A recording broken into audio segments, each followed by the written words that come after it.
Bismillah, elhamdülillah, ve salatu ve selamu ala Resulillah. Allah subhanahu wa ta'ala Peygamber sallallahu aleyhi ve sellem'e kayırılıp aytты. Estaizu billah. Kulillahumma malikel mulk. Aytqın ey Peygamber Muhammed sallallahu aleyhi ve sellem ayttat. Allah'ım al mülktün iyesi. Bardık mülktün iyesi Allah Teala. Tu'til mulke men teşa ve tenzi'ul mulke mimmen teşa. Allah Teala kimge kalasa mülktü beret, kimden kalasa alat çalıp koyut. Demek bizden kolumuzdağı nerselerden bardığı Allah Teala'nın al bizge berdi. Jana kimge kalasa beret, artığı menen beret, sınayt ki biröөнü berip biröөгө berip sınayt, biröөгө бербей sınayt, kimden kalasa alıp koyut. Durratin Nasihin деген kitapta bir okıya bayandalat. Bir жаңы үйлөнгөн жигит күндөрдүн биринде эки тоок алып келип аялына берет бышыргын деп. Анан алар тамак эми бышып калган учурда эшик кагылат. Эшик кагылса аялы чыгып анан кайтып кирет дагы. Тилемчи экен, кайырчы экен. Тамак сурап атат. Бирөөсүн берейинби десе, жок. Бирөөсүн азыр жейбиз, бирөөсүн эртең мененке жейбиз. Өзүбүзгө жок, болгон эле ушул. Өзүбүзгө жок деп айт дейт. Анан аялы баягы кайырчыны жөнөтөт ушинтип.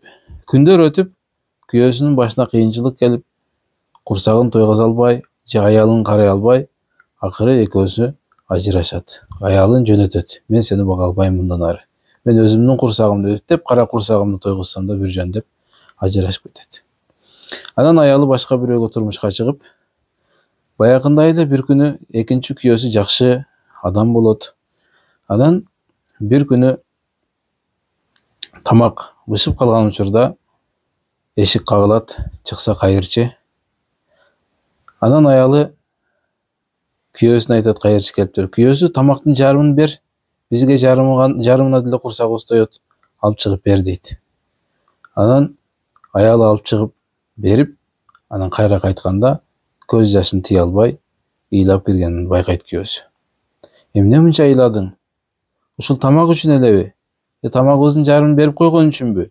Бүгүнкү рызкыбызды Аллах Таала кандай берген болсо, эртеңки рызкыбыз Аллахтын колунда. Аллах Таала берет, ага мынча ыйладың? Жок.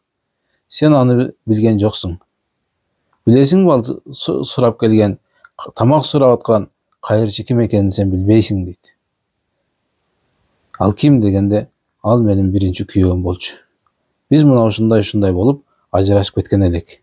Ошол күйөөм бүгүн кайырчы болуп тамак сурап калыптыр деп ыйлаганда, анда күйөөсү айтат: "Сен андан да таң калыштуу нерсени билесиңби?" дейт.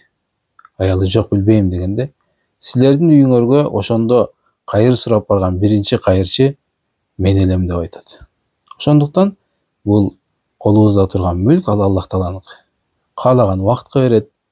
Эгер анын кадыр баркын билип, туура, жакшы, Аллах Тааланын сыноосунан өткүдөй жакшылыктарга иштетип, жана шүгүрүн аткарып кылган болсок, анда үстүн арттырып берем деди Аллах Таала. Тескеринчесиге, эгер шүгүрүн ада этпей, өзүбүз каалагандай меники деп билип, күнөөкөрчүлүк жаман жолдорго иштеткен болсо, анда акыретте азабы же бул дүйнөдө деле мына ушинтип Аллах Таала алып коет.